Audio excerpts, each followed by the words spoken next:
আয়েশা ছিলেন অত্যন্ত ধৈর্যশীল এবং আল্লাহওয়ালা একজন নারী। তার দিন শুরু হতো তাহাজ্জুদ আর কোরআন তিলাওয়াত দিয়ে। কিন্তু তার স্বামী আসলাম ছিল ঠিক তার উল্টো। সে ছিল নেশাগ্রস্ত এবং খিটখিটে মেজাজের। দিন ধর্মের ধারে কাছেও সে ছিল না, উল্টো আয়েশার ইবাদত নিয়ে ঠাট্টা বিদ্রুপ করত। ঘর অন্ধকার, শুধু কোনায় একটি হালকা ল্যাম্প চলছে। আয়েশা জায়নামাজে বসে মোনাজাত করছেন, তার চোখে পানি। এমন সময় আসলাম টলমল পায়ে ঘরে ঢোকে, তার চেহারায় বিরক্তি। আসলাম জোর গলায়, আবার শুরু করেছ? এই রাত বিরাতে কান্নাকাটি করলে আমার ঘুম হবে নাকি? আয়েশা মোনাজাত শেষ করে চোখ মুছে, আপনি শুয়ে পড়ুন, আমি লাইট নিভিয়ে দিচ্ছি। আমি আপনার জন্যই দোয়া করছিলাম।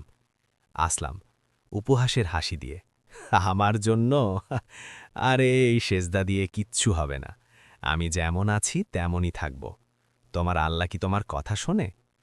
আসলাম রাগে আয়েশার জায়নামাজটা একপাশে সরিয়ে দিয়ে বিছানায় ধপাস করে শুয়ে পড়ে। আয়েশা নিঃশব্দে জায়নামাজটা ভাঁজ করেন এবং শান্ত মনে বিছানায় গিয়ে বসেন। আসলাম বিছানায় শুয়ে যন্ত্রণায় কাতরাচ্ছে। সে মারাত্মক অসুস্থ।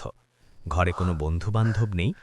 আয়েশা একটি বাটিতে পানি আর গামছা নিয়ে তার কপালে জলপট্টি দিচ্ছে। আসলাম ক্ষীণ কণ্ঠে, আয়েশা, আমি মনে হয় আর বাঁচব না। বুকটা ফেটে যাচ্ছে।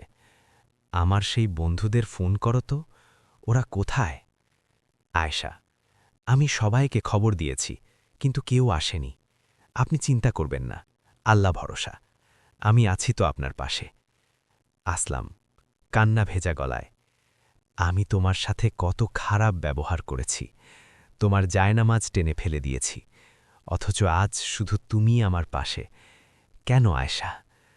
আয়েশা মৃদু হেসে, কারণ আমি আপনাকে আল্লাহর জন্য ভালোবাসি। আমি চাই দুনিয়ার মতো পরকালেও আমরা একসাথে থাকি। আপনি সুস্থ হলে আমরা একসাথে নামাজ পড়ব ইনশাল্লাহ। ফজরের আজান শোনা যাচ্ছে। আসলাম এখন সুস্থ। সে একটি সাদা পাঞ্জাবি পরে জায়নামাজ হাতে দাঁড়িয়ে আছে। আয়েশা অজু করে ঘরে ঢোকেন এবং আসলামকে তৈরি দেখে অবাক ও আনন্দিত হন। আয়েশা, আমাকে ক্ষমা করো। আজ থেকে আমি আর তোমাকে একা জায়নামাজে বসতে দেব না। আজ থেকে আমি তোমার পাশে দাঁড়িয়ে নামাজ পড়ব। চলো আজ জামাতে নামাজ পড়ি। আয়েশা আনন্দে চোখের পানি মুছতে মুছতে, আলহামদুলিল্লাহ, আমার আল্লাহ আমার দোয়া কবুল করেছেন। আসলাম সামনে দাঁড়ায় এবং আয়েশা পেছনে। দুজনেই নামাজের জন্য নিয়ত করেন। পর্দা নেমে আসে। শিক্ষা: নেককার স্ত্রীর ধৈর্য এবং দোয়া পৃথিবীর সবচেয়ে কঠিন অন্তরকেও নরম করার ক্ষমতা রাখে।